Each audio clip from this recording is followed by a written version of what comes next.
ठरलं तर मग मालिकेच्या पुढील भागात आपल्याला बघायला मिळेल की इन्स्पेक्टर साहेब अर्जुनला सांगत असतात की काही दिवसांपूर्वी महिपतला जेलमध्ये भेटायला एक ॲडव्होकेट आल्या होत्या.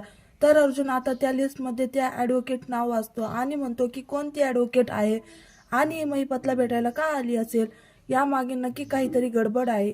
तर इकडे महिपतला आता कोर्टात आणलेलं असतं. अर्जुन त्याला विचारत असतो की रविराजचा अपघात घडवण्यासाठी तुला सुपारी कोणी दिली होती, त्या व्यक्तीचं नाव तू कोर्टामध्ये सांग. पण मात्र आता नागराज नाव काही महिपत सांगत नाही, कारण साक्षीचा जीव गेल अशी धमकी अगोदरच नागराजने महिपतला दिलेली असते.